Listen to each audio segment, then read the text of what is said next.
Hi, I'm Steve Bourie, author of the American Casino Guidebook. If you're not familiar with the book, please visit our website at americancasinoguidebook.com. Joining me today is the editor of the American Casino Guidebook, Matt Bourie. How's it going, everybody? And today's video is part 2 of our 2-part series on the secrets to getting more comps.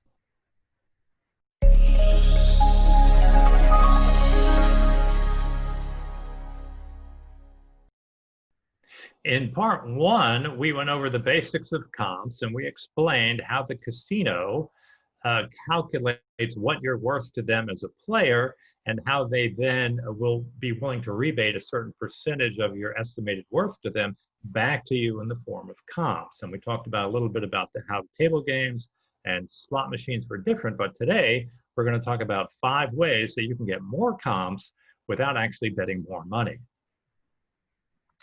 Yeah, now if you watched the first video, you'll remember us talking about theoretical loss. And it's the number the casino comes up with to see how valuable a player is to them based on the edge of the game they're playing, how fast they're playing, and how long they play for. Comps in a vast majority of casinos are given out based on a player's average daily theoretical, or ADT for short. That's pretty much what we're going to call it for the rest of the video. And it's usually based on a 1-month period. So the higher your ADT, the more comps you're going to get. It's very simple. And of course, the easiest way to get a higher ADT is to just bet more money. However, that is not a good idea, not something you really want to do. It's never a good idea to bet more than you normally would just to chase comps, because if you betting twice as much money as you normally do to chase a $50 comp at the restaurant, but you end up losing $200 trying to get it, it's just not a good idea. So what we're going to do now is we're going to go over some of the best ways to increase your comps that you get from the casino without even having to bet more money. All right, number 1, and this may not sound right, but we're going to explain it to you why you need to do it. It's because usually everyone will say, whenever you play, be sure to put your player's club card in. And we pretty much stressed that for years ourselves, but there really are some instances where you should not use your player's club card. And one of those is and this is the main one, is if you're, let's say, you got an invitation to the casino to go in and pick up a gift. So you're going to go into the casino and pick up your gift. You're only going to be there, 15 minutes. And you say, oh, well, while I'm there, I'll stick in my card and I'll play for 5 minutes. Well, you really shouldn't do that, because you want to try and have long sessions, because as we said before, the casino is going to come up with your average daily theo. So let's say you go to a casino twice a month and every time you give them a theoretical loss of $500. So the casino says, okay, your worth to us as a player is $500. So let's say you go a third time and you're only there 5 minutes and you put your card in when you went to pick up your gift, you played 5 minutes and you left, and maybe you only gave them $5 in theo. Okay, so now instead of being a 500 player, you are a third less than that. So you're going to get fewer comps back from the casino because your average daily theoretical loss is lower. So keep in mind that if you're going to be there for a short, brief session, you do not want to use your player's club card, because you're going to bring your average daily theoretical loss down. So keep that in mind for number 1. And that's not to say you can't play. If you want to go in and play for 5-10 minutes, go right ahead. Just don't put your card in when you do it. Mm-hmm. Now, number 2 is try to keep all of your play in at one casino. Now, if you live in a place where there's a bunch of casinos, and you have several casinos near you, and you make a trip, or if you take a trip to Vegas, what you want to do is you want to pick one of the casinos near you and sort of put all your play in there. So let's say you go to Vegas, right? And you gamble for 4 hours a day on a 3-day trip. You're going to get much better comps if you spend all 12 hours of that gambling that you were going to do, the 4 hours a day for 3 days. If you spent that all in one casino, you're going to get a lot better offers than if you broke it up, if you did 2 hours at 6 different casinos.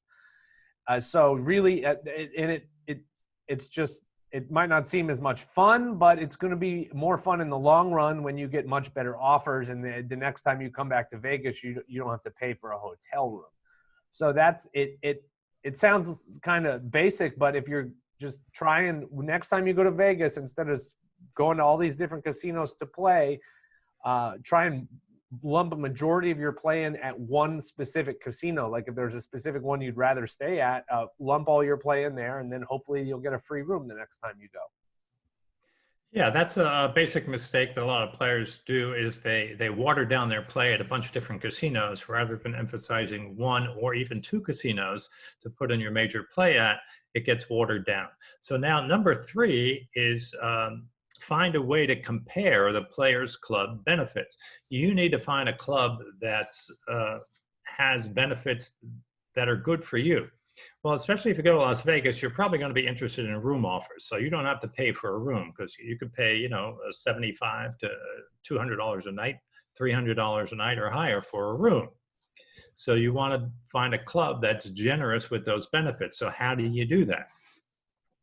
Well, the best thing to do is try, we'll go to a club and then put a certain amount of money through. Now it could be different clubs will have different ways to earn points, but you don't have to worry about that. All you have to do is just make sure you put the same amount through in 1 or 2 or maybe even 3 clubs.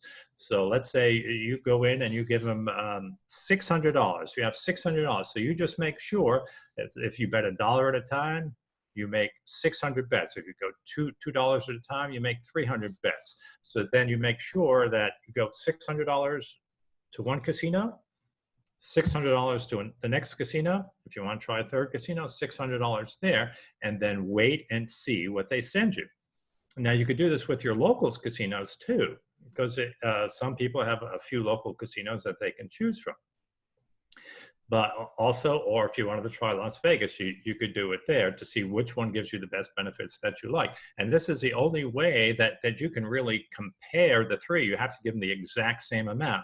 And generally, what they do is they'll work in a 1-month period. So if you go around the middle of the month, about 2 months later, so if you play in January, maybe February, March, the offers will come in the mail.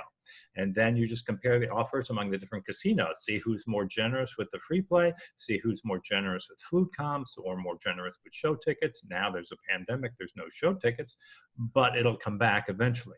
And then also, you know, if you need rooms, see who's generous with rooms. So this is the 3rd way that you can learn to get more comps without actually betting more money. And one thing I should add in as a disclaimer there is this experimentation is really only going to work if you either have never played at that casino before or haven't played there in quite a long time, like at least 6 months, because sometimes your smaller plays from back then will still be calculated into your offers that they're sending you now. So if you want to experiment, make sure you either do it at casinos you've never played at before, or ones that it's been at least 6 months since you've played there. Good point. Now, number 4 is you want to try and use only, like if you're there with, if you and your girlfriend or you and your wife or you and your husband, whatever, if you go with more than one person to Vegas, say, and you have 2 people and you're playing together, try and group all your play together on one card. So like, here's an example. If you say you and your spouse are in Las Vegas and you're each playing, you're sitting next to each other playing 2 slot machines, you're playing on your card, your spouse is playing on their card, and you give a $250 theoretical loss per day, and you're there for 2 days, it's still, your average theoretical loss is still only going to be $250, right?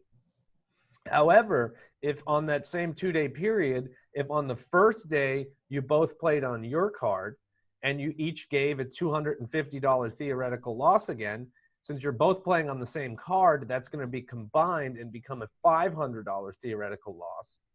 And then what you do is the next day, instead of playing on your card again, you play on your spouse's card and you do the same thing. You each give a $250 theoretical loss, but because you're playing on the same card, it's combined to $500. And then the best part is that since you played only for one day on your card and you played for only one day on your spouse's card, even though you bet the exact same amount of money that you would have if you were both split up playing on your own cards, you're now both going to have an average daily theoretical loss of $500. So the casinos are going to think you're twice as valuable of a player as if you had each been playing on your own card for the 2-day period. So literally the casino now thinks you're worth twice as much money to them as they did if you were playing on the separate cards. You've bet no extra money, and you should theoretically get twice as many comps. Now, it doesn't have to be done on a husband and wife or two spouses cards. You can do it with friends as well if you'd like at one of your locals casinos. If you and your buddy want to go and play together, you could group your play together on the same card. The only issue with that is I recommend only doing that with people that you trust, because if you and your buddy both play on his card, you get a bunch of mailers in the mail for free food. If your buddy's a little greedy, he could just take the free food, use it without you, and be like, oh, I don't know, they never sent anything. Well, if you're going to do it with somebody you're not married to, make sure it's somebody you trust. okay. Well, I need to take that a little further, because whoever's got the card in the machine, sometimes they'll pay them the jackpot. So you need to make sure that your friend is willing to share the jackpot with you. Now there was an interesting case down here in the Seminole Hard Rock in Hollywood, Florida once, where there was a gentleman and a young lady, and they were playing a machine. The man had his card in the machine. She pushed the button, and it was his money, but they won $100,000 jackpot. So he was expecting to get the win because his card was in there and it was his money. And they said, no, she pushed the button, so we have to pay her. So you you may want to clarify that if you're going partners with someone, or you're just sitting there being friendly with someone saying, okay, go ahead, push the button. But that could be a whole different area. But again, now for years, Matt and I used to go years ago when I first started going to Las Vegas. My friend Marvin and I, we used to go, and we used to go partners, and we never had a problem. The other thing you have to be careful of is taxes, because if someone wins it, it's got to be, you should give them about 25% off the top to pay the taxes, because Uncle Sam wants his share of any jackpot over $1,200. But just make sure that the person you're playing with, you trust, and then, yes, you can both play on each other's cards. And it's a good way to get higher comps from the casinos without actually betting more money. Yeah, and then the fifth and final secret we have here for how to get more comps in the casinos is to play only on promotional days. Now, this one is not as fun as the other ones because it really sort of puts a damper on the days that you can play. If you like going to the casino a lot, you're not going to like listening to this tip. But if casino, like they have all sorts of different kind of promotions at casinos. Like you'll see ones for point multipliers where you'll get 3 times as many points as you normally would, or they give away some sort of gift like a grocery card or a gas card or something if you earn a certain number of points. And let me give you an example on why this is good. So playing on a point multiplier day it's the easiest benefit to see. There's not really any math involved. It's just really, why play on a day when betting $5 on a machine would normally get you 1 point, when you can play on a day where betting that same $5 can get you 3 points if they have a 3 times multiplier. The gift is a little bit harder to calculate. I'll let Steve give an example on this, like that we have normally at some of the casinos near us. Well, a lot of times if you earn a certain number of points, you can qualify for a free gift. Other times they may have contests where you can earn entries for drawings. Those are a little tougher because you have to figure out what your equity is in that drawing based on the amount you put through. So it's usually not worth it. And one thing I should point out here, though, is a lot of people, when they hear about these drawings in casinos, they say, oh, the same people always win. And so why is it the same people? They're cheating. the casino's cheating and letting these people win. But that's not what happens. There are people out there who bet a lot of money. And when they go in these contests, these entries, where you earn entries, they're betting a lot of money, and they're earning an awful lot more entries than you are. And that's why those people who are high rollers and earn all these entries, that's why they are winning a lot of those contests, because they have a lot of entries in those contests. So that's what happens there. But yes, you can always increase your comp benefits by playing on promotional days. I think for us, I would say the best is a point multiplier is usually the best way to do it. Now, another good promo to look for is what some of the casinos by us do is if you earn a certain number of points, they'll give you a gift card to either a local gas station or a local supermarket. And we think those are pretty good promos to play on because that gift card is pretty much as good as cash. You know, you're always going to have to buy groceries, and as long as you own a car, you're always going to have to buy gas. So either point multipliers or those gift card giveaways are great promos to look out for to give you more comps. All right, that concludes part 2 of our video on secrets to getting more casino comps. Yeah, if you like the video, please give us a thumbs up, leave a comment below, let us know what you think, and don't forget to hit that subscribe button and then click the bell and turn on all notifications so you never miss any of our other great videos. Thanks very much for watching, and best wishes for good luck in the casino.